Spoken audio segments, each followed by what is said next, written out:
This meeting is being recorded. All right, everybody. This is the first Zoom meeting of many. My name is Brian DeCobo. I have two children with Coates Plus syndrome. We're joined here by Dante Harris and the McConnells. It's Diane and, I'm sorry, what's your name again, sir? Roy, Diane and Roy. Just didn't pop up on the screen there. So we're very excited to have them. They have a very, their journey began earlier than most of us, and they have done a lot of great things. They're going to speak to that at some point today. I think what we're going to do starting off is we're first going to start off and just discuss where are we at? What's the status of where we are as a community? And then also talk about a little bit of the next steps. And then we're going to get to know everybody on the call and have them share their experience. For today's program, we're going to have McConnells do a little bit of a deeper dive into their experience. And yeah, we're going to move forward. So yeah, where are we right now in the status? Just to kind of catch everybody up to speed. I've put a few videos on the Facebook group. I'm actually starting a YouTube channel. The YouTube channel, I have a couple of videos up there now.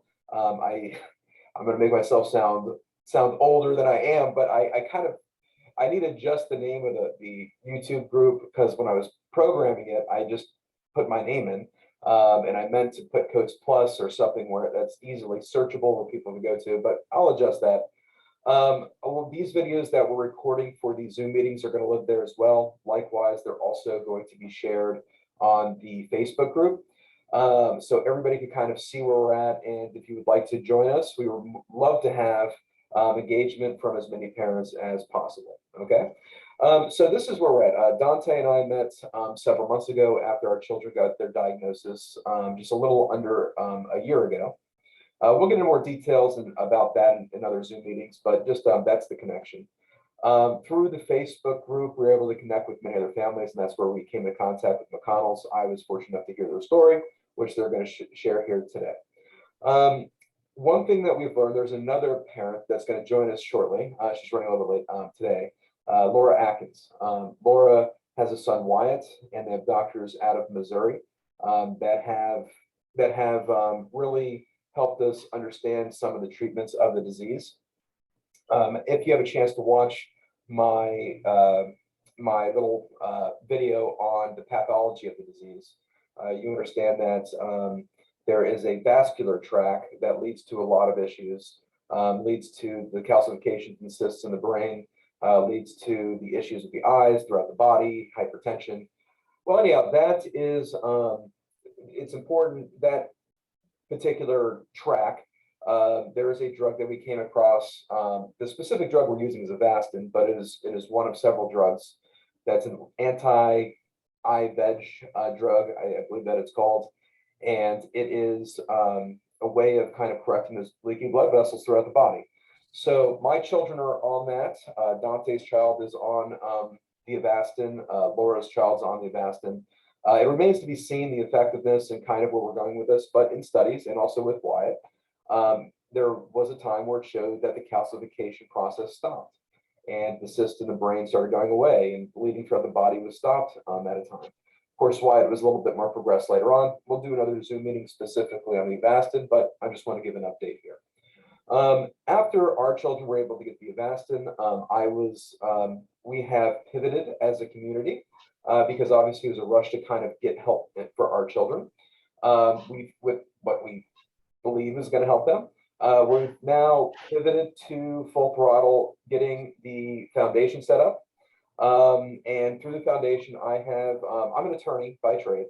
My law school has a professor there that's also a fantastic business entities creator, specifically with 501c3s, which is a more complicated filing.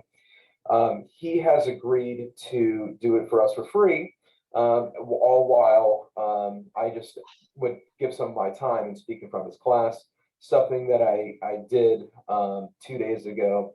I spoke for about an hour about Coates Plus in front of the law school class, and my wife recorded it, and we plan on putting that on the videos as well in order to kind of, it gives a good roadmap of the vision of the foundation, kind of what we're trying to accomplish, some of the ideas that we have, and also some of the needs that we do have to accomplish the goals that we're kind of looking at here. Okay. So that's kind of an update of where we are at. And now I am going to introduce you to a special person, guest on here.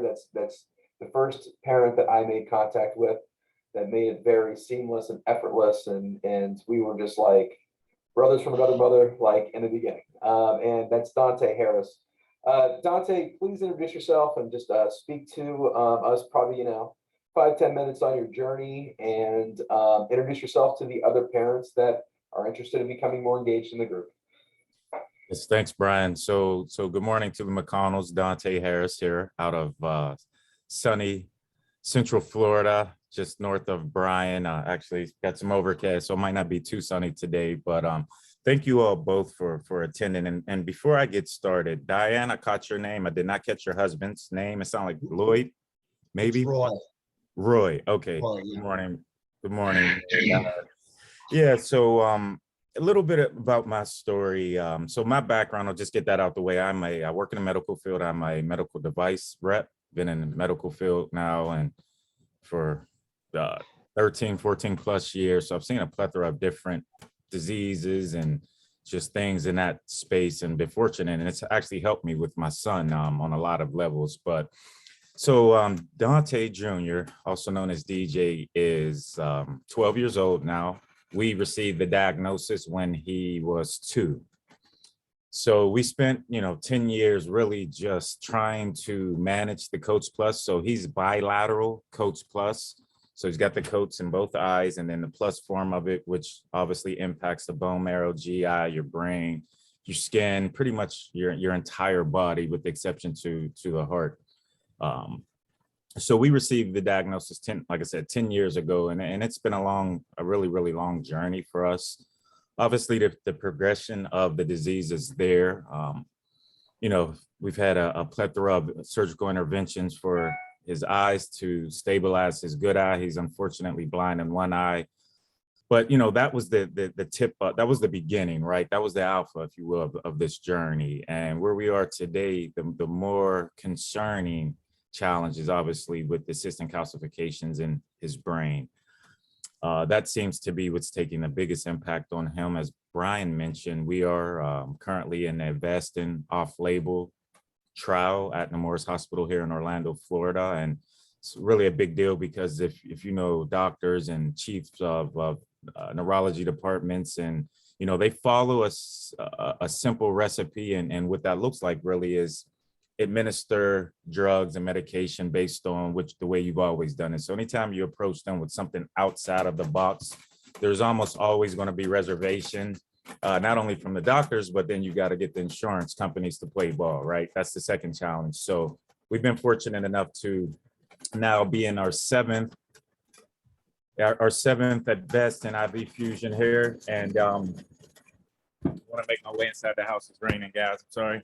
Got some Central Florida rain coming in. So it's been a journey, but we're proud to really have this opportunity to just give Dante and the rest of our Coats Plus families an opportunity to put them in the best chance to succeed and just what's best for their overall health, in our opinion. So, I can go on for hours. If there's anything specific as we continue this conversation here today, I can definitely dive deeper, but we're excited. As Brian mentioned, I met Brian, and I do remember that phone call, Brian, like it was yesterday. And I simply told you, hey, you're not in this alone. Everything's going to be okay. And God's chosen you for a reason. Those were, a summary of my messages for Brian. And so now I'm here and want to open myself up to you all, to the McConnells and other Coats Plus families, and really, really take advantage of this platform from an education, from a empowerment, from a support perspective, and really, really move the ball forward. So again, in lieu of time, I'll kind of pause there, Brian, but by all means, move forward. We're going to do, I was, thinking about this, we're going to do probably the next Zoom meeting. We're probably going to interview you and Laura together and just about the journeys and kind of kind of do it that way. But that was a great introduction, so thank you for that, Dante.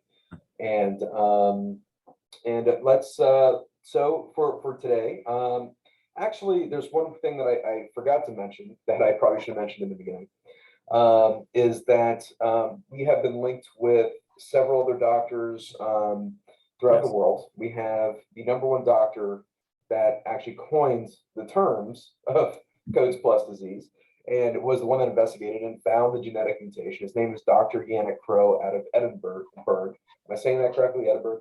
Edinburgh, yes, Manchester, United Kingdom. He is the key opinion leader of Coats Plus. He's really been on the forefront of the disease, and just he was my original go-to and the only person for many years that really could speak the language, if that makes sense, the Coats Plus language, because it is so specialized as far as the disease itself. So he's to your point, he's definitely the #1 key opinion leader in the world. He's the #1 guy. We also have some great other people involved. Dr. Hillary Longhurst, she's been fantastic. She's out of BC Action. We have some other people engaged from Team Telomere as well. And Dr. Olson. And Jane, of course, and Dr. Olson. But we also, Dr. Yannick Crow has sent to us a request for certain samples from the children, urine, blood, things of that nature. I did put a 5-minute video onto the group the other day. I hopefully take a little time to watch that. So if you want to become part of his research collaborative group by submitting some materials, what we're doing as a group is we're trying to figure out the best way to get them over to the United Kingdom. But this is going to empower the research group to really look into our disease and try to find to learn more about it and to discover a way to have some treatment plans. So that's all very important for all the parents. That's why we need to have engagement, and that's currently fluid right now and ongoing, and we're getting things ready to send over to them. I do have the consent forms that were sent to me, and I do have the main document in PDF form that I can email out to families. As a matter of fact, on the Facebook group, I'm gonna ask for email addresses so I can start communicating through email as well with those certain types of documents. All right, so let's get to the main event. All right, if you will. Roy and Diane, I was so excited to see you guys log in today. It was quite a profound story. Now, of course, with the Zoom call, I think we might have a 45-minute time limit on this. Worst case, if we start running over, I'll send another link. We'll just jump right back on and start recording that one. I probably just got to update my ability on Zoom. I think it's probably necessary at this point. But I would like you to kindly please introduce yourselves. Please speak to us a little bit about your journey and what you've done, and I'll just let you take the floor. It's all yours. Dante, great. Thanks, Brian. Dante, just a couple of questions. With respect to the vision, you indicated that the one eye, that your son's lost vision in one eye. Who is the primary ophthalmologist down there in Florida? Yes, good question. So the ophthalmologist would be local here at Nemours, but more important, more crucial, playing more of an important role in Dante's vision, his overall vision, would be his retina specialist, Dr. Barakal out of Bascom Palmer Eye Institute, Miami, Florida. They are the #1 retina specialist group in the world, is my understanding. There's another group out of Michigan that's in second, if you will, if there's a ranking. And just coincidentally, Dr. Barakal, who is absolutely amazing, happened to be right down the road in Miami, which worked out pretty well for us. It worked out great for us because that's how we met Dante, same specialist. And yeah, she says, I know somebody else with Coats Plus, and she actually made the introduction to Dante. Yeah, she sent me a text and said, hey, I've got another family with Coats Plus, and they have 2 children. And I almost fell out of my chair because it's so rare. I mean, Dante was the number 11 with the diagnosis in the world 10 years ago. The first in the US, as we understood. So she's amazing. Though. Interesting. The reason I asked is because with all of the intervention that we had with our 2 boys, we were primarily in Boston at the Massachusetts Eye and Ear Infirmary. And Dr. Carmen Pugliafito was our retinal specialist. And at the time, They were on the leading edge of laser technology with respect to eyes, and he has since moved to Florida. Mhm. Now, Interesting. quite some time ago, and I can't recall the name of either the clinic or the university that he's affiliated with. I've since forgotten that, but What yeah, was his name? Carmen Puliafito. Puliafito. Puliafito. Okay, we'll have to Reach out to him. He's got some that. knowledge of the disease. That's somebody we want to talk to. Yeah, somebody we Yeah. need to track down. Definitely. Thank you for that. But at the time that he was working with our boys, they didn't have the diagnosis of Coates Plus. No. So he wouldn't have Okay, been involved in the Coates Plus world. I see. I think at the time he was working with our boys, it had not been diagnosed yet. We were 15 or 18 years away from diagnosis. That's right. Then. They didn't even know. And our it was. boys, yeah, and our boys were diagnosed from the team in Great Britain. From Dr. Crow and his team? Well, I'm not sure if it was Dr. Crow and perhaps again, that individual may have been working at Hammersmith in London.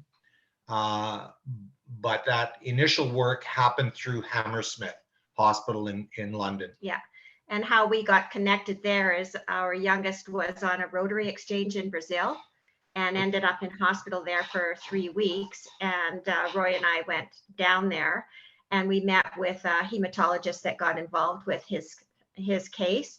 And after spending some time with Ben, she met with Roy and I, and she said, I think I know what this is. And she was proposing a diagnosis of dyskeratosis.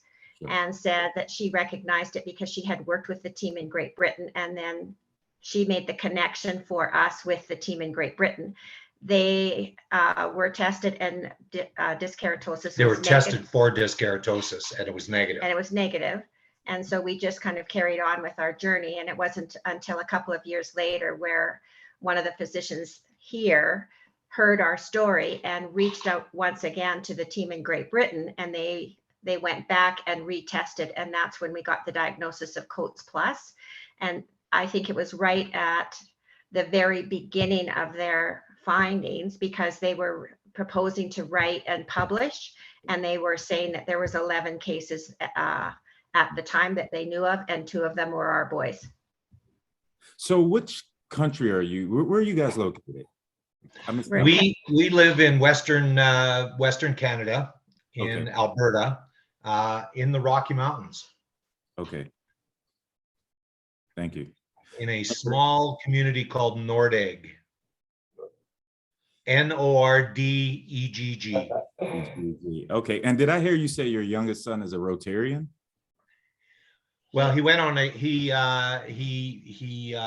went on a Rotary exchange. He had lost his vision totally. He actually had both eyes enucleated. Okay. The retinal disease was rampant, and they were really working on that. But he also developed off the charts glaucoma, and that's what eventually got his eyes. So he was totally blind. And through high school, he was throughout his life, he was always really interested in the concept of traveling. And in high school, the local Rotary Club would come to recruit students for Rotary International Exchange. And Ben kept showing up, and the Rotary people weren't sure what to do with him, because here's this kid who's totally blind.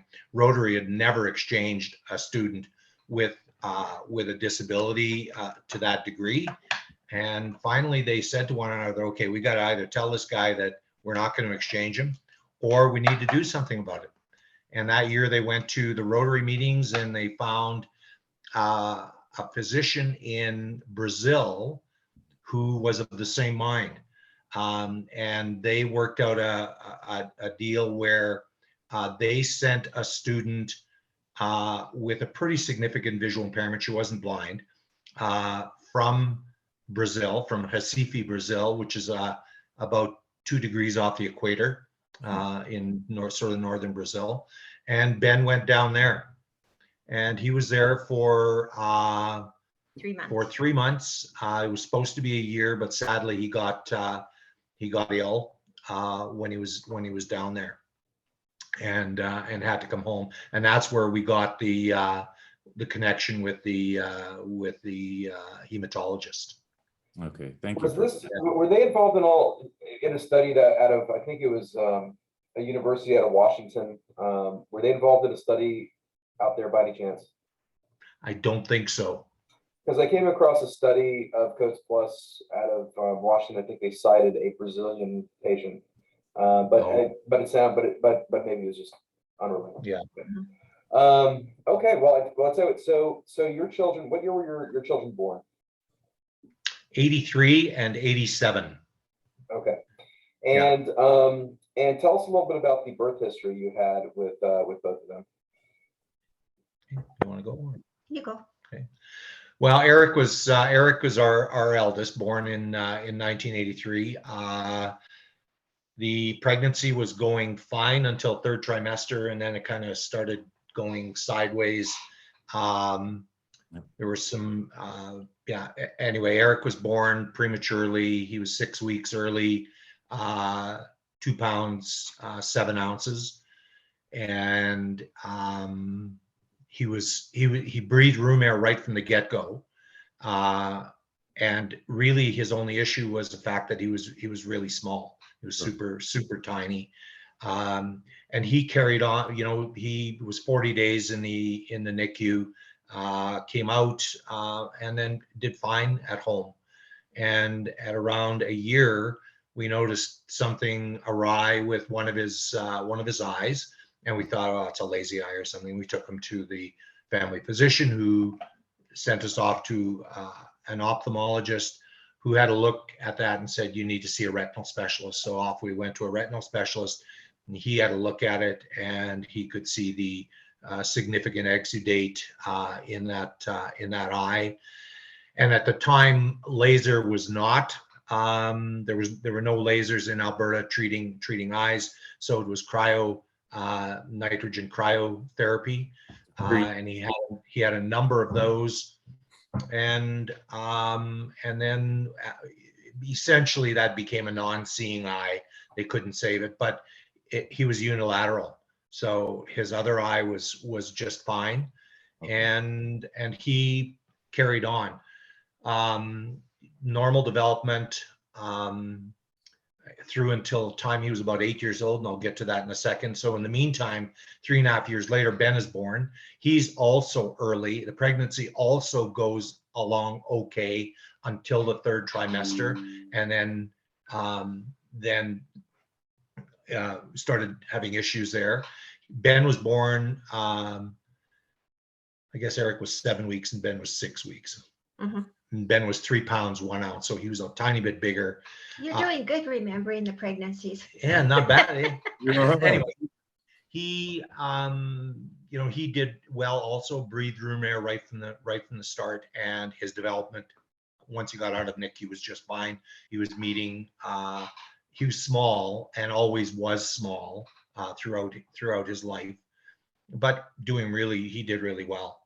And then at an appointment that we had Eric at with the ophthalmologist, Ben was there, and it was around the time that he was a year. We hadn't noticed anything going on with his eyes, and the retinal specialist said, let's have a look at Ben while Eric's here. It won't hurt.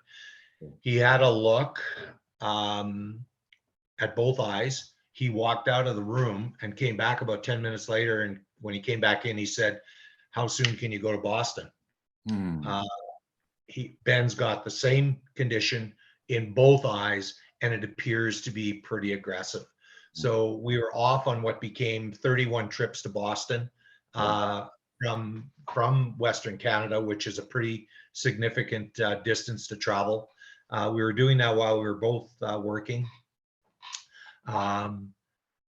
And the long and the short of it is that at the end of that journey with the raging glaucoma, Ben lost both of his eyes. So now he's totally blind, and now we're on the track of really focusing on this fact that we've got a child who's blind, and we're both educators.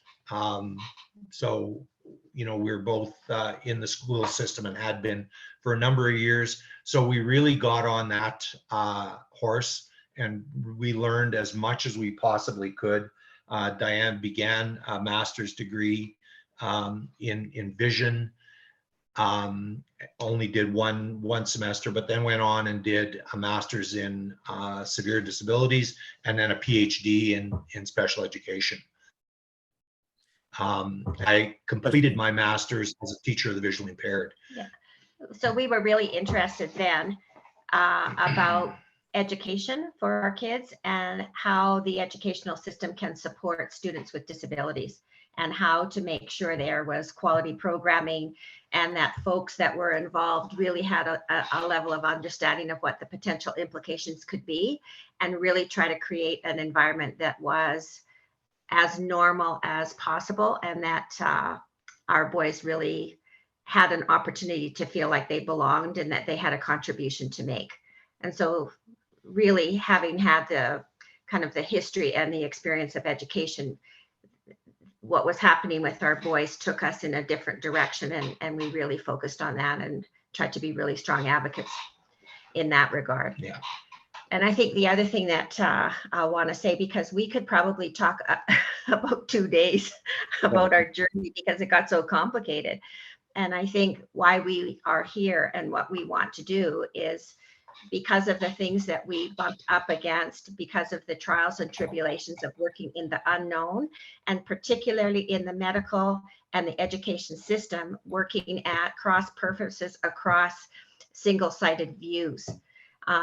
We found with our boys that a single-sided view didn't work, because if you got involved with one service team in health, for example, they didn't really take into consideration the impact that what was happening in one area of the body was implicating other areas of the body, which is a very underlying common theme, I think, that we hear in COATS Plus, that's all connected. And the folks that we worked with never ever got that. And because we didn't have the diagnosis, and they were atypical, we ran into a huge, what we called problems of practice. And so that's why I wrote the book.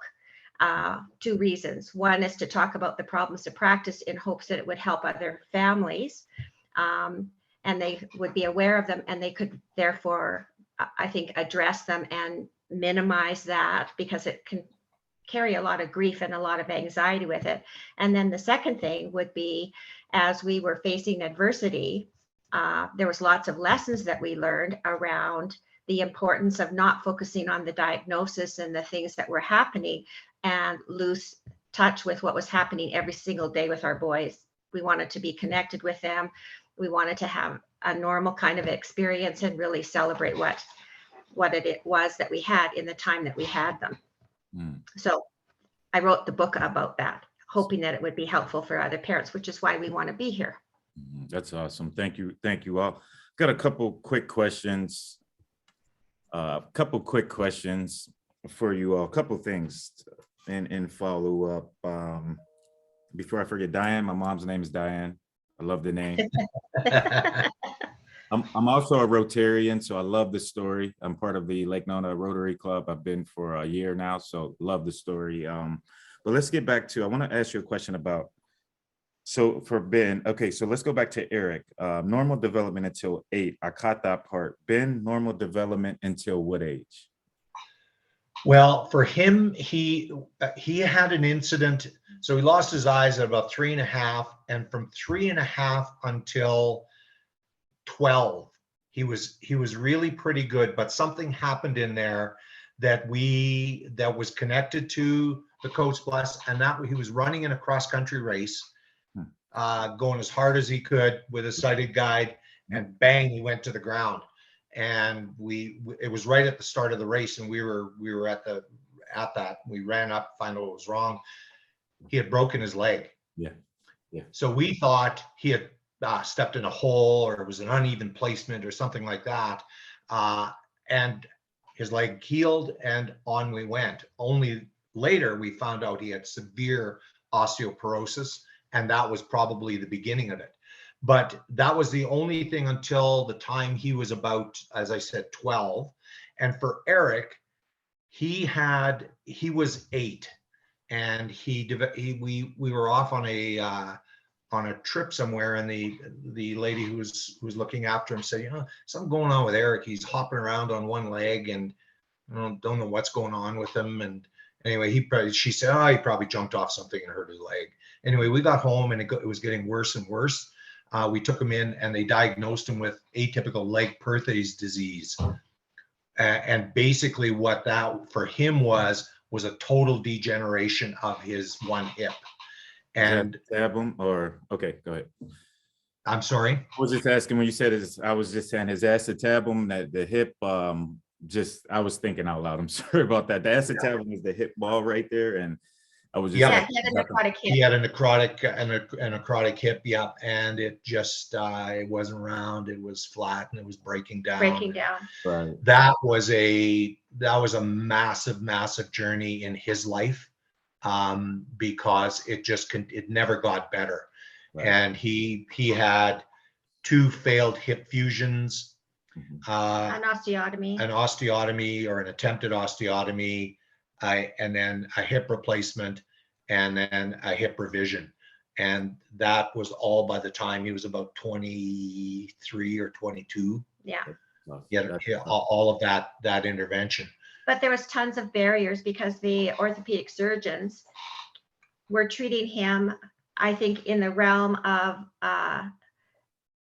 typical orthopedic issues. Correct. And they were missing it. They were missing what was going on. Yeah. No, you're right. You're absolutely right. And this is why our group is so important, because this isn't a typical approach to treating a child or treating a broken hip. Now, so a big part of our foundation is going to be education. It's going to be a big component of it. And doctors are set in their ways. And what's going to be really important is to provide supporting evidence, but to also get into the primary care physicians at the ground level, where it kind of all starts, and educate them first and foremost. Collectively would be the best approach on some type of a large panel as they go to their yearly conferences, etc. But you're absolutely right, Diane. They have a hard time understanding it until they get it. Then the light bulb goes off, and they're like, okay, we can't approach this. I really believe that our contribution to this group could be, I think, a venue for learning of things, of not what to do. Sure. Because I think lots of things happened for our boys that should not have happened, that made it worse. Right. And I'm sorry, go on, Dante. I was just going to say, as you're telling your story, Diane and Roy, I'm getting chills, because your story is our story from birth to the ophthalmologist. And I'm curious if your ophthalmologist then actually, when they made the recommendation to go to the retina specialist, did they actually, he or she, dilate the pupils before they made that recommendation? But as you're telling your story, it is the classic Coach Plus story. And Brian, this is what it's going to be really, really key as we meet these new families that have received the diagnosis. So there's 2 folds to it. It's getting to the doctors ahead of time, but it's then welcoming parents who just received the diagnosis and helping them get ahead of what's potentially to come. So sorry, Brian, I just wanted to, I agree with everything you said, and I'm just going to piggyback on it. Just one thing that is important about these conversations is we're kind of making a collection of information to see the commonalities of the disease. Your birth history to the T is what happened to both of my children. 27 weeks, well, my oldest was 34 weeks, 2 pounds, 12 ounces. My youngest was 27 weeks, 1 pound, 6 ounces. And when and the thing is that we're going to talk about this probably another panel, but just a little bit here is it's a telomere disease. Telomeres play a role in cell division, and the smaller the telomeres come over time. And Laura Atkins is about to join us, which makes me super excited. I see her chiming in now. But as the telomeres shorten over time, that's what leads to the aging process, things of that nature. Because it's a telomere disease, the degradation of the cells happens quicker. Well, guess what? The placenta, that organ, when the baby's in utero, that is from the baby's DNA. not the parent's DNA. So if it's from the baby's DNA, guess what? That has telomere dysfunction as well. So you have rapid division of cells creating that organ. Everybody seems to have a early birth history. A lot of people had low amniotic fluid, and Yep. We yeah, absolutely did. boom, Yeah. there you go. And Right. the thing is there is the reason that they're small is because of growth retardation, because that's not providing nutrients to the baby. Because guess what? That organ was created based on the baby's DNA with a dysfunction in the telomeres.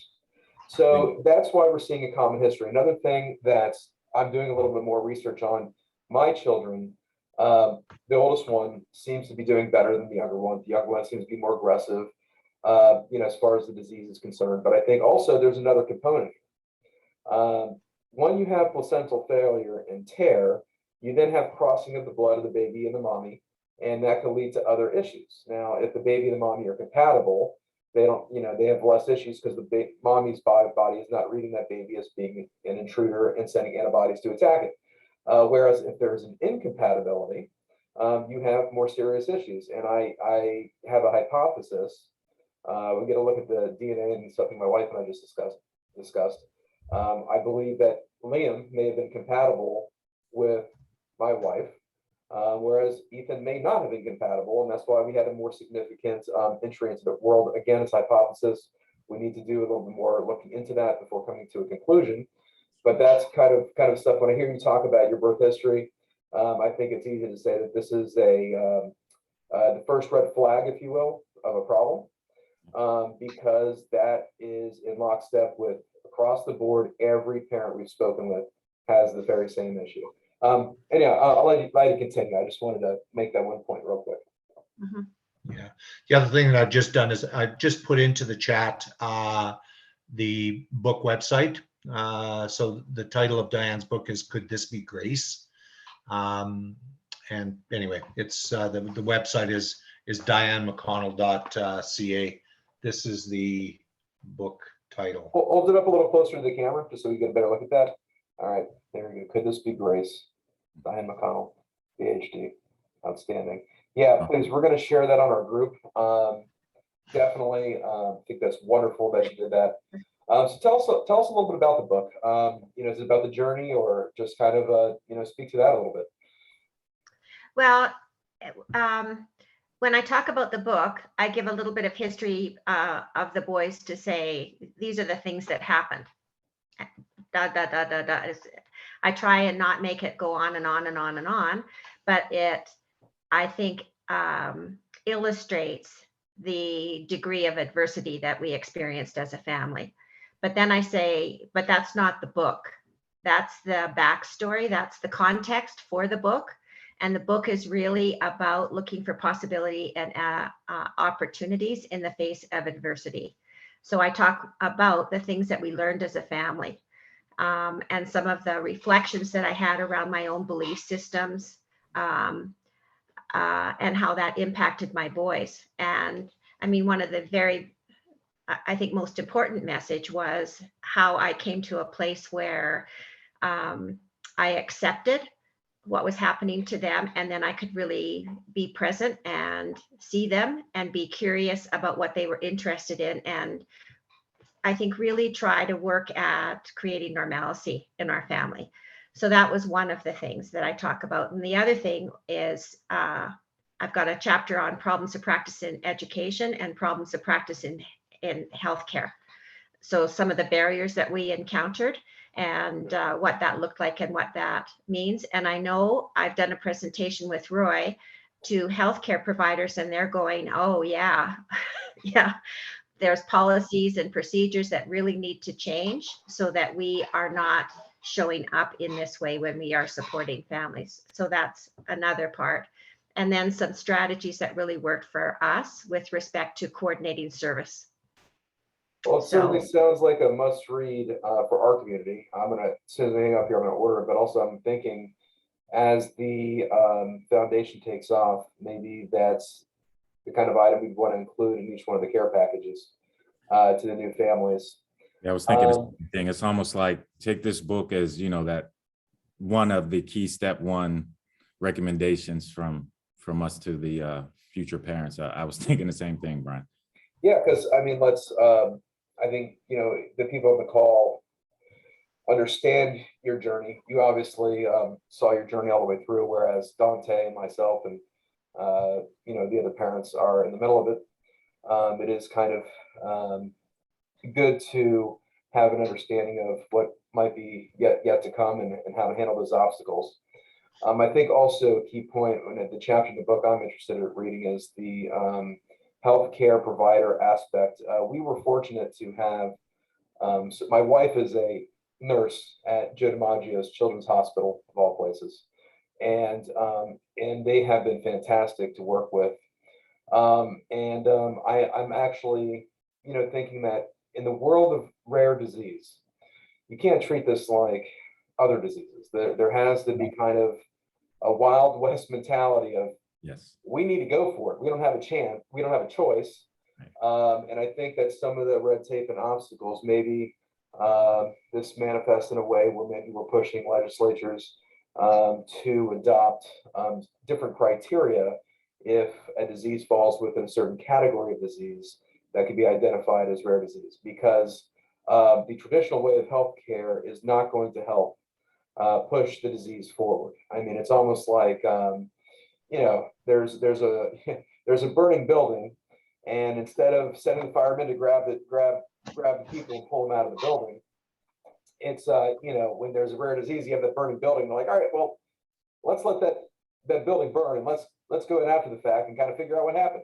Well, that's not really doing anything for me or doing anything for the family. So I think that maybe some pushing as far as some of the mindset, and make it easier for providers to be more proactive in this kind of this arena, I think would be very good. But of course, just a thought that I had in this moment, we are spitballing about the direction of the foundation, what some of our goals are, but I'm very interested in reading that aspect of the book.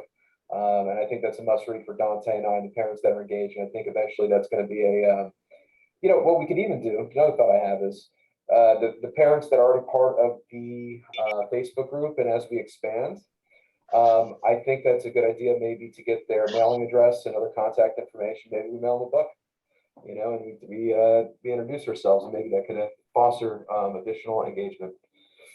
So yeah, all right. Please continue with your journey, or anything else you'd like to say. Well, I think a really important story that I'd love to share is, and this has to do with the book. And many of the practitioners, wonderful people, very skilled in their line of work, but they were very professional. But what we experienced was they were working from a place of protocol and process. And we understood that, absolutely, you have to work from there. But we were also a family, and there was also a lot of emotion and I think chaos going on in our lives and in our world. And what happened in kind of at the end of Ben's life in ICU is we met up with a doctor that really slowed down and started to engage with Ben on a personal level, not a medical level. And what ended up happening after he passed is that this physician, who's an intensivist, and she was in charge of the ICU in the hospital he was in, came to his celebration, but she wrote Roy and I a letter. And in that letter, she said, doctors put up walls to protect themselves because, particularly working in the ICU, there's a lot of painful situations that we encountered. So we put up these walls to protect ourselves. And working with your son and your family brought that wall down for me. And what I realized is I have become a better person for it, and I'm going to be a way better doctor for it. And that was really, really profound for us, because working with her and the way that she worked with Ben, he felt valued and he felt heard and he felt seen, and his quality of life, despite what was happening for him, was hugely enhanced. And I think that's a really powerful, important message for everybody. And so that's in the book. Yeah. And one Friday afternoon, she said, we're going to have happy hour this Friday afternoon, and we're not going to talk about any medical stuff at all. We're just going to have happy hour. And she brought in a rum and Coke for herself, and I don't know, a whiskey for Ben, or And she had a syringe and she was syringing it into his mouth Yeah. because he was on a trach. But anyway, we're not supposed to tell that story about her. It's Yeah, not supposed to be a secret. I didn't I know. like the Canadian medical care. Let's Yeah, That's, but the other thing I think that might be helpful is our son Ben, he, in spite of all of the numbers of times he was in the hospital and all of the complications he had, the guy traveled. He went to university in Ottawa, which is on the other side of the country. He did a year in Scotland. He went on a Rotary exchange to Brazil. He traveled Europe a couple of times. He went to law school in Victoria. He was called to he was called to the bar. And so in spite of all of this stuff, he was still a pretty remarkable guy with a life that was rich and full. And I think that's a really important message to hear. absolutely. That's incredible. That is absolutely incredible. Yeah, I mean, we're learning more about this disease tonight. There's another parent that recently lost her child, Wilda Santana. Her child passed. Seemed to be a similar, as we're discussing two paths, where there seems to be a longer lifespan with less cognitive decline. It seems like I see that with your children, and I see that with Wilda's son, and I think there's another parent that has an older child as well. I do see another path where there seems to be more the cognitive decline issues that kind of and the unfortunate life expectancy ends in the second decade of life. So that's something that we have to research and kind of say, why are these two paths so significant? For your child to become a lawyer, I was blown away. I'll be honest, shocked in a good way that's a possibility, because that's not something that I thought would be possible. And so that tells me that there's something else going on here within the body. Why are we having these two paths? Also, to your point, when you discuss the protocol, and that's something that I'm thinking might be more of a cause, maybe from political angle, and maybe pushing, getting in government is, there should be protection for doctors. Because the problem is that the same thing that we were confronted with when we were first thought we had to do a trial for preventative care. There was a lot of pushback at that time, and the pushback was a concern of, I don't want to put my name to this. What if something goes wrong and all of a sudden I get sued, or my name is eroded in the community for what are you doing? But we've had very courageous doctors, and once the conversation flipped from preventative care and the trial to compassionate care, we were able to kind of get a little bit more leverage and leeway with what we needed to accomplish, at least getting the Avastin. But the fear that doctors have is understandable. We have to understand their situation. They worked very hard to get where they got to. They have families of their own that they have to provide for. And the thing is that today they need to have layers of protection to feel empowered to say, yeah, this is the Wild West. And could kids get harmed from some of the treatments? Sure, but there's no other way that we're going to be able to find it. So Laura Atkins has joined us. She's another parent so happy to meet. Laura, by the way, I'm recording this Zoom meeting, and in the middle of it, I used to have 45 minutes, but I actually just updated my Zoom app, my Zoom subscription, so we go on as long as we want in the middle of this. But I was wondering why it didn't cut off, because I No. noticed that there was 0 time remaining. I got a notification. I said, I'm going to pay the $15. So, but Laura has been a parent that's been highly actively involved. And I see somebody else on here as well. I have a suspicion it's my wife that's listening in while she's at work at Joe DiMaggio. Yeah, but, it's me. Yeah, there she is. Love you. Hello. That's my wife, Danielle. Say hi, Danielle. Hi, I just have to come and go with patients, but I had time right now, so I'm listening in. Awesome. Awesome. Yeah. Hi, Laura. Laura, so while we're here, I think it's a good time to introduce Laura. She, Dante, and myself are the 3 board members of the foundation. She's been highly engaged and been a wonderful person. She's a sister from another mother, like Dante's my brother from another mother. But we were quickly all became very close in this journey. Laura, the 2 individuals on the call right now, Diane and Roy McConnell, they were sharing their story with us. I had opportunity to speak to them before, and I was ecstatic that they joined today to share their story here. Their children were born in 83 and 86. They actually had the path of having the longer lifespan. One of their children actually became an attorney and did some travel, a lot of really exciting stuff. Diane wrote a book and which about their journey and their trials through this. And remember, this was at a time before they kind of knew what was going on. This is before diagnosis was even available. So Right. what I'm going to do is I'm probably going to order books for us and then ultimately include those books in the care packages. And as we get addresses from other parents already involved, I think it might be a good idea to send those out to them and care packages and kind of let them know, like, hey, you're part of the community now. And I think that book gives us even more credibility. So I'm actually very happy to hear about that.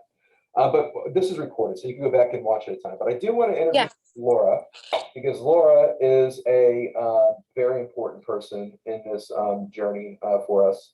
Laura has a child, Wyatt, who's now 16 years old.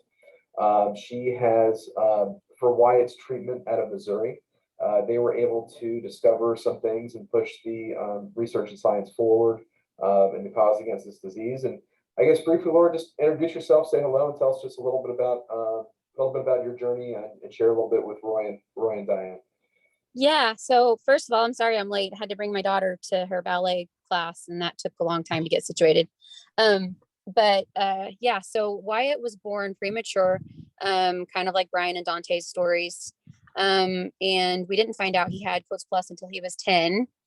And then after that, we just started seeing specialists at St. Louis Children's Hospital, mainly neurology, to try to figure out, kind of track his calcifications in his brain, because that was the main issue. It was affecting his motor control and that sort of thing.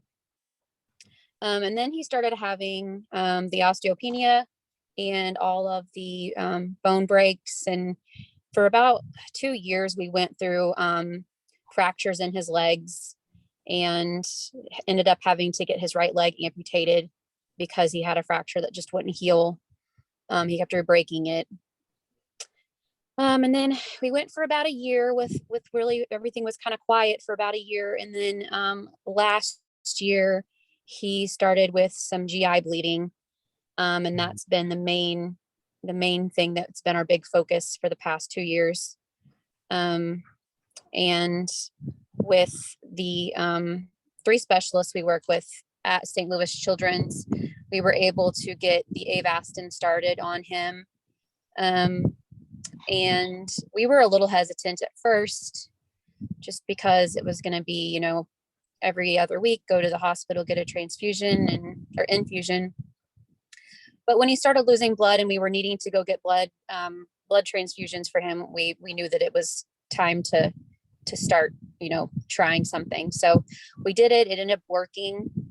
And the bleeding had stopped, but recently the bleeding has started back up again, and the medication isn't really working anymore. So right now, we're just kind of at the point to where we're keeping him comfortable. We're monitoring his blood counts. If he needs blood, we're giving him transfusions. So we're just kind of taking it day by day right now. But definitely the last few months have been really hard, as we kind of face what we've always known we were going to face. It's just been, we knew that he wasn't going to have a very long lifespan, and that, and you can prepare yourself for that. But then when it comes time your doctors are talking to you about, there's really nothing else they can do. And, you're talking about all the end of life things. It's just, it makes it a lot more real.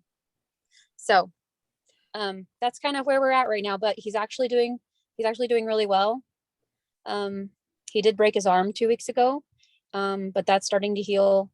and he is feeling a little bit better. I think his bleeding has slowed down a little bit.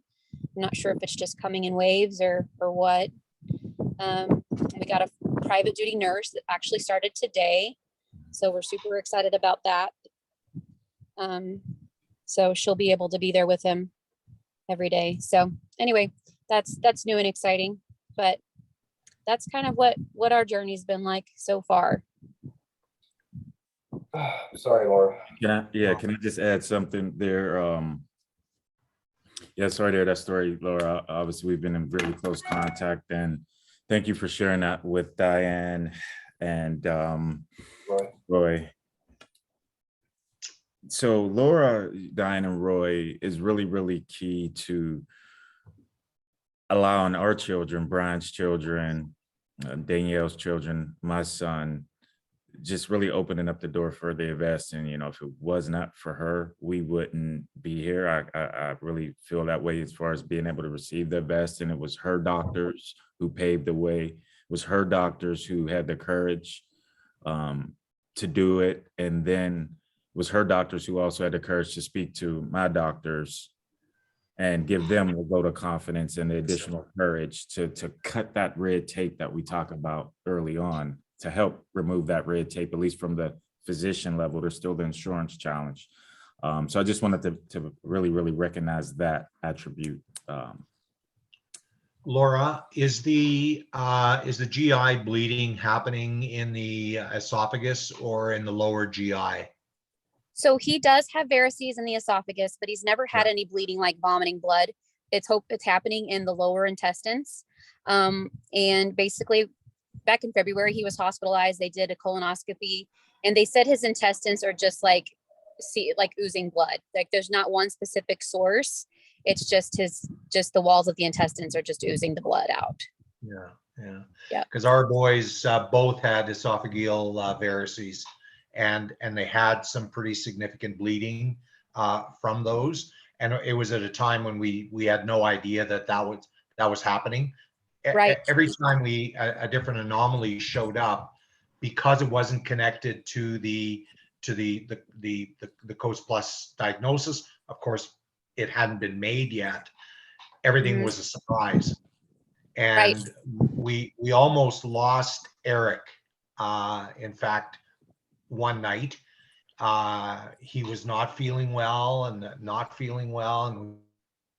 we were late at night, and we were humming and hawing about taking him to Emerge or not, because we'd had so many of those visits and how long it takes and on and on. Anyway, we decided to take him, and Me. Mom. Yep. and thank goodness she did, because he had massive bleeding. And if he'd have stayed at home, he'd have probably gone to bed and not woken up in the next morning. He would have probably bled out. Yeah. Mm-hmm. Yeah. And they, that's but they were able to ban those, so that became less and less of an issue, and they never had the lower GI issue. Yeah, that's why it's main issue is the lower. Yeah. Got it. Yeah, no, it's it's a tough road, and and a scary road for us that aren't as far along yet. But we're gonna continue to fight. Well, I tell you what, let's I think what we should probably do at this point is I think we've got a nice robust conversation from Diane and Roy, and introduction to Laura and Dante. I think that for the next Zoom call, we're going to do a deeper dive on Dante and Laura, and then have like a roundtable about the Avastin experience, and then also have a more detailed conversation about how to get the samples over to the United Kingdom based on the study that Dr. Janet Crow is looking to do. But I think probably I'm just going to kind of go around, see if anybody else wants to contribute anything else. But I think this is probably a good place to stop, so we don't run too long. So I guess I'll kind of start with Dante, and then Roy and Diane, and then a little bit Laura, and then we'll call it a day. Yes, thanks, Brian. Thanks, Roy, Diane. Thank you, Laura. And do we still have Danielle? And thank you, Danielle. Looks like she's still with us. I don't have anything to add with one exception that, and I may have shared this with you all, but something Diane said kind of reminded me of it. So in my 12th grade year, your senior yearbook, you get the opportunity to put, hello. Hey, we just got, well, we're not How are gonna you end it guys? because we're gonna. I'm sorry for the delay.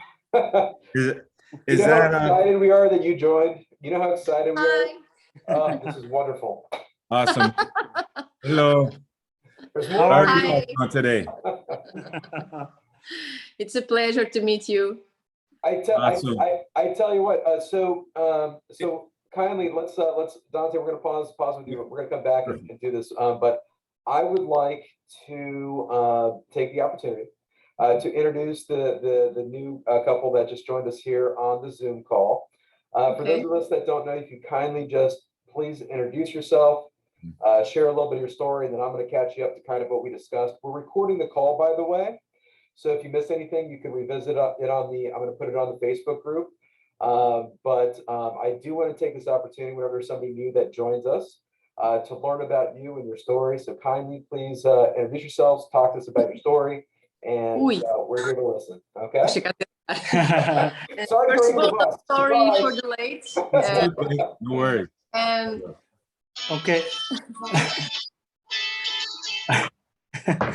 eu vou me apresentar e depois eu saio. Ok, então vá. Hi, I'm Sophia. I'm Dini's mother. I'm This child over here. Hi, Sophia. hi, and my English is terrible. You're doing The pretty phone good. is good. So I'm really excited to meet you all, and I hope that of today we can repeat them for the More next often. more times, because it's very important to communicate and then meet some people who really understand what I feel and what I my afraids and whatever, you know what I mean, because I cannot talk to anybody who can show me understanding me, and this is very difficult not share what I feel sometimes. Well, we're so happy to have you. This is a place, and for so long, every parent that I had a chance to meet and speak with, they all would say the same thing. I thought we were the only one. All right. Yes. Yes. And it's about creating that community for people to come to understand that there's a place to collaborate, a place to Yes, feel, please count on us. to feel loved and cared about. And the thing is, so let me catch you just briefly up to where we're at. You know, I do encourage you to watch the recording when you have a chance, but we're going to do these Zoom meetings more frequently. Okay. Our foundation, the Codes Plus Foundation, is going to be fully incorporated by the end of June. Okay. Okay. So it creates a non-for-profit status that enables donations to be incurred tax benefits. We're going to be raising money, and we're going to be creating our back room operations, or give a more robust and life to the abilities of Yannick Crow out of the United Kingdom, Team Telomere and DC Action, our other allies in this fight. And what we're going to do is we are going to, this is the beginning of something great. And I'm so happy that you two have joined. I love the shirts. I love that idea. So We have a non-profit organization we have here in Portugal. you have Right. a not-for-profit in Portugal. Awesome. Yes, because we do a lot of work with disability kids. Right. We do real rehab, and we do, Social work. yes, we do a lot of things. Is that specific for Codes Plus, or is that for just? No, for every kind everything. of disease. Yes. Gotcha. And you're involved with that. Did you create that, or is that something you're involved with? Yes, we A lot. we create that. That's amazing. I love you guys already. That's Paulo. I'm not sorry if I'm chopping your name up. We met years ago. You guys, Yes. Yes. the first family, you know, years ago. Yes. Good to see you. Yes, of Introduce course. yourself as well, because Sophia got to introduce herself. Go ahead and introduce yourself, my friend. Okay, I'm just a father. I'm just the father of Denise. Just that. Okay, I'm just like you guys. I'm just someone that that really wants that our kids to be happy and to have a place in society. That's just what I want. And So independent of the yes, time of they course. have. Can work, can be at school. That's just what I want. I have 3 kids, and I have all them to have the same rights. I have all them to have the same opportunities. So the nonprofit organization that we created, it's a place where families can talk and can have the same rights, can The same dreams, the same the same dreams. afraid. Yes. Same. We do in theaters. We do a lot of things in theater, in streets. We do a lot of things. We have a summer camp where we have inclusion. Where we include people, kids with special needs and without special needs. So that's what we love in society. So that's what we do. Thank you. So what's the name of your child? My child, Dinish. And it's spelled different. So go ahead and spell it. Dennis. It's not Danish, it's Danish. Dinish. Yeah. Dinish. Gotcha. This is Dinish, okay? In the cartoon, Danish. In the cartoon, yes. I love With their toesies here. So The glasses. Yes, Yeah, the glasses. glasses. This is Dinish. That's amazing. Unfortunately, Danish today he can't walk anymore. And Yes. when at 2 years ago he was able to walk and to do a lot of things. He had a surgery, a brain surgery. Yes, 5 months ago. Yeah, I was telling a group about it. Yeah, we talked about it. Yeah, I was telling Brian and Laura about his surgery, and I hadn't heard from you guys for a while. And yes, how is he doing today, please? He stopped getting worse. Okay. Because every week he was getting worse. Every week. Now he stopped that.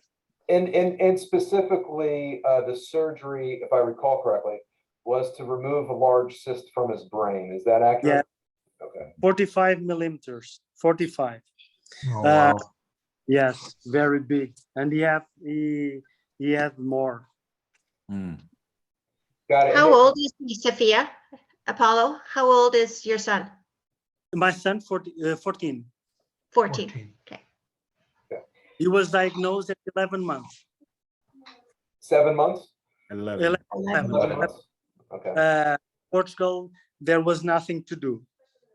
It was very rare. He wasn't, the doctor said he wasn't able to walk, to eat himself, he wasn't able to, he shouldn't be here anymore. That was the doctors.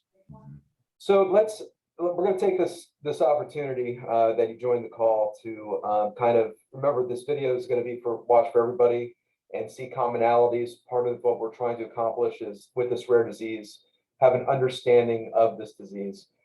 If you could speak to a little bit about the beginning, the birth history, what experiences you had there, and kind of carry us through a little bit about your journey, I think that everybody in the call would be very interested in hearing that. Okay, he was diagnosed. He was normal. He stopped growing at the age of 36 weeks, but everything was normal. At least that's what the doctor said to us. The birth was normal.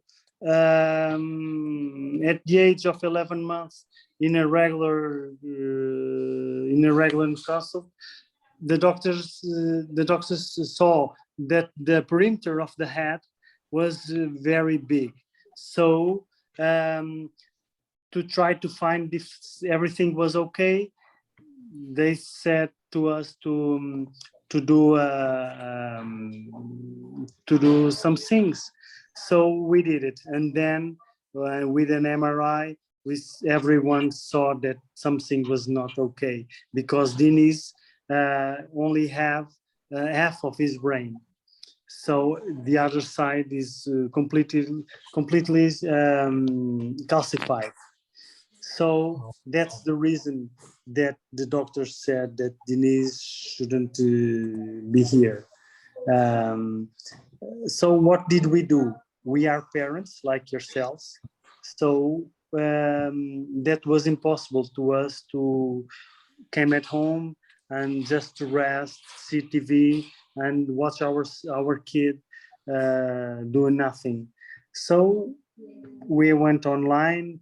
We start reading and reading and reading and connecting, trying to connect to the doctors that sign some very few studies, like and ask them to if they can see the results, if they can see the MRI of our son, and that's how we met online, Yannick and Marjo van der Knap. In Portugal, the Portuguese doctors didn't believe in me or Sophia because they said when we talked to them and said that we talked to Yannick or to Marjo van der Knap, they said it's impossible. That doctors don't talk to parents. That it's not true. How it's not true? Because in Portugal, the doctors believe that we are trying to say that it's not true what they told us. That's not our point. What we want to do, it's a very rare disease. What we think was that we should bring more knowledge. That's just that. We don't want to say that the Portuguese doctors aren't saying the right things. What we want to say is just bring more knowledge, just that. We know that that's our work. So what did we do? Yannick put our son in the study. 2 years, 2 years after, the results came and the mutation was found. But what did we do? Rehab, lots of rehab. We do physical rehab, psychology rehab, we do everything. If someone told us or if we read that we should do this or do that, we were there. We were there to do because that's our son and we want him to. What did we think that time? We told the doctor that if our son wasn't supposed to live more than 1 year, we said to him that it was supposed to be the happiest year of his life. That's what we want. Okay, if it is 1 year, that's what we want. It's our kid, so you should be happy. But we try to work with him in everything. So Dean now is 14 in a regular school, 8th degree. He could not write because you know what. So you have an iPad where we have everything, the PDFs with Acrobat Reader, where we have the ebooks to read and to speak. He can speak. He learned to speak with the iPad, and then he have his life. He have the watch where he can speak and order what he wants to talk with the colleagues.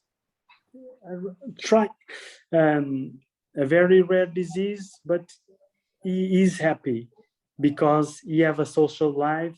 He starts very early in his day, 8:30 p.m. He starts every day from Monday to Friday. He starts to work in rehab. Then he went to school, but it's his life. I have a question because this is something that's I have two children that have Codes Plus. One is 5 and one is 2. This is a difficult question, but is he aware of what's going on with him?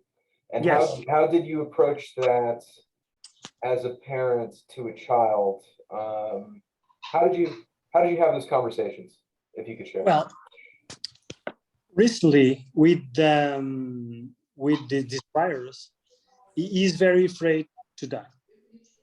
Okay, and he is very aware of this condition. So he already told us that, Father, I don't want to die.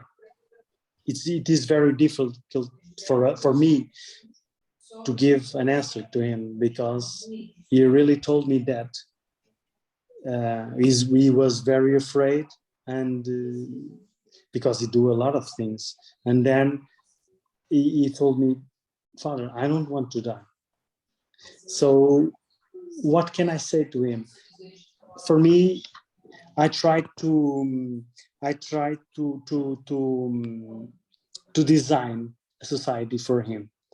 For instance, in school, every Wednesday, I combine with these colleagues to take him to Pizza Hut, or to have a social living. And here in our house, I have from August, I have a summer camp where is like every other kids. So it is a subject that I try not to speak to him, but he's aware. He's fully aware. I understand. He knows his condition. He really knows his condition. Got it. So yeah, those are obviously some of the concerns, and in this process, and me as a parent with two children. For me, it's only joy. He's aware. He knows that he's different. He knows that he have to do MRI every 6 months. You know that he have to do a lot of things, that some things that hurt, some things that don't hurt. He knows that he's different. So for me, I never lie to him. If it's something that it will hurt, I told him the truth. I never lied to him. Never lie. How old was he when he became aware of his condition? Maybe 2 or 3 years ago. It's like 11, that age. Okay. Yeah. And now he's fully aware also that he's different from the other kids, because he's in a wheelchair. He needs someone to go to the bathroom with him. He needs someone to give him food. So he's fully aware. And the girlfriends, 14. So now, but we have a psychologist many years ago that deals with him every week. It is very important. Very, very important, because there is things that you don't talk to us, because you don't want to how do I say, you don't want to told us what he feel, how we feel, but to the psychologist, he tells everything, and then we know from the psychologist what he felt. Good. That's a really good point. That's something that I've actually been thinking about lately, getting a psychologist for DJ, because Yes. I'm noticing some mental health things that I want to get ahead of. And I'm noticing now, as he's getting older, he just turned 12. He's really comparing himself to other kids. Now his school is 100% special needs. So he understands he's in a different world, a different environment, but outside of that setting, he's looking at other children, and it's challenging. He wants to play football, and I'm holding him back. There's things that I can That's the tell point. impact him. Why do I have to be here every day Why do I have to do rehab every day? Why? Because my colleague is playing football. My colleague is on the theater, on gym, on something else. Why? Now it's the time. So Dinesh don't talk to us that things, but he talks to the psychologist. Yeah. Thank you. Yes. Well, I tell you, we've been on for quite some time. I don't want to run too long. I think I really like this format. I think that Zoom, this has been Dante and Laura and I, and some parents here and there have had several calls. But I think that this format might be a better format going forward. And an opportunity to connect with more and more people, opportunity to record the calls and save those and blast them out so everyone can kind of see what we have going on as a group. What I would appreciate, I think that Dante, you're already in touch with the Rosas, correct? Like you have their email address, stuff like With that. Paolo and Sophia? Yeah. Yes. Oh yeah. Oh yeah. Oh yeah, I would love. Yeah, so I would love to have their email address because there's some stuff I want to share as well, and it's good to have everybody's contact information. Matter of fact, Diane and Roy, do I have your email address by any chance? No, but we'll I'll put it in the chat. put it in the chat. Put it in the chat, and I'll take it down because I would Yeah. like to keep everybody connected in one way or other. So what we're going to do to kind of wrap up, as we were doing before the Rosas came on, and we got all excited about that. We're just going to go give everybody a chance to talk. Either you can say goodbye, you can say speak to something you want to speak about. But we get everybody the opportunity before we wrap up. Dante, we left off on you, so we'll pick up with you again, and then we'll go around. Okay. Yes, thanks, Brian. No, I don't have anything. I'm super excited to see Paola and Sophia the first time. They're family, Brian, just like you. I've actually started my journey. So that, Brian, you're reaching out to me was me reaching out to them. And what made it even more interesting is, I'm African-American and Portuguese. So it was even more interesting because I'm saying, hey, maybe there's some connection here. And Sophia and I had the exact same genetic mutation. So I'm like, hey, do you know Sylvester Lopez Fernandez? He's from Portugal, is my great abuelo. And so I feel really connected with these two. So I'm excited to finally meet them. I don't have anything else. Well, actually, what I was leaving, where I left off, guys, is so it was something that Diane had shared that triggered me to think this earlier. And I'm going to leave this with you all. So senior year of high school, you get a yearbook, you get the opportunity to put your John Hancock, your quote of the year in there. And the quote I put in there, my senior year, 1996, was the best shine in times of crisis. The best shine in times of crisis. In parentheses, and then my little name, Dante Harris, at the end of it. So I want to leave that with you guys. Hopefully you can get a little bit of strength from that in all of our journeys and challenges day in and day out. So thank you all for joining today. That is all I have to say. Thank you, Dante. All right, Diane and Roy, it's your turn. Well, I don't know about Roy. I'm going to jump in first because I have I have 4 quick things. One is I would love everyone's email address because one of the things that I could share is that on one of the stays that Ben had at one of our rehab hospitals, the doctor was wonderful with respect to really identifying how complex and how multiple perspectives would be way more helpful looking into the future in treating kind of complex, rare diseases. And he wrote an article and published it. And I'll send you that article. And it really talks about, he's speaking to the medical community about the importance of collaborating and sharing together. And it might be an interesting read for all of you. The second thing is love the work that you're doing. Feeling really privileged to be a part of this group. So I'm really excited to be here today. I would look forward to future opportunities. And if there is a way that Roy and I could become involved in the foundation, we would love to do that and give the Canadian arm our perspective. And that might be helpful.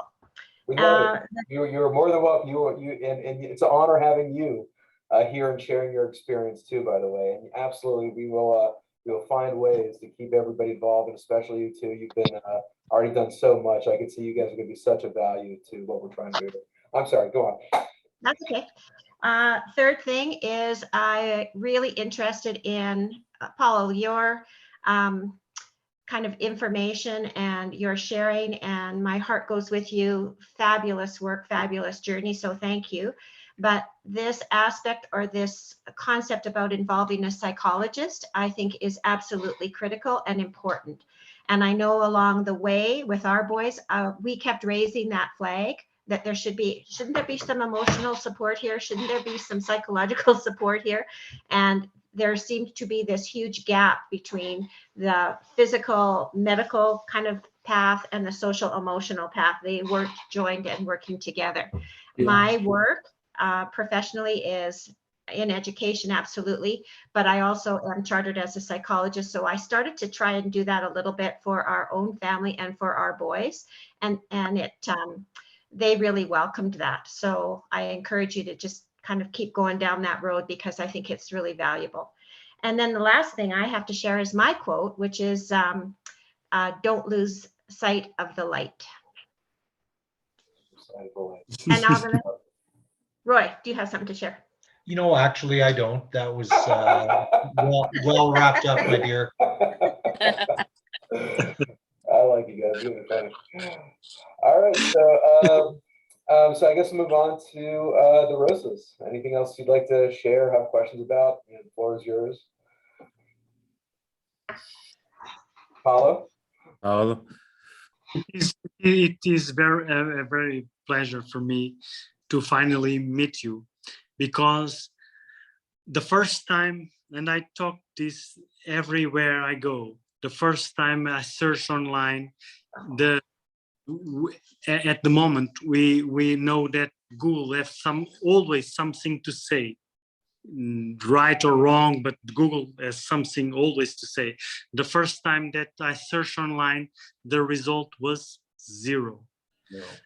That was the first time that I really thought that me and my wife was completely alone.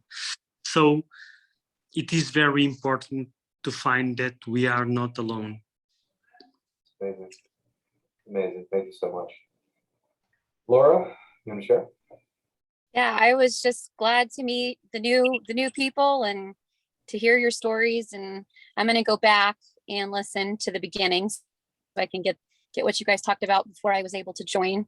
But I'm just excited to be able to continue to do this and talk, and it's good. It's great. And my wife's at work, so I think she might be patient or whatnot. So I can see she's got it on the mute. So I'm sure she'll share another time.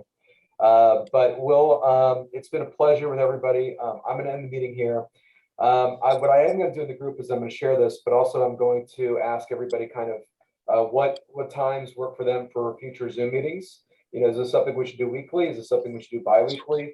Kind of learn about that. We do have a lot of good and interesting stuff to talk to in the next several calls. We have a lot to cover.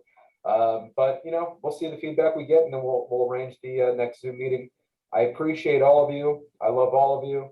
While we are in different places around this world, we have been connected by this. And I just want to say I appreciate and love all of you for your participation. And, we're going to continue to fight together. All right. Take care, everybody. Thank you. Love you guys. Thank you. Have a Bye. Bye, guys. Thanks, Brian.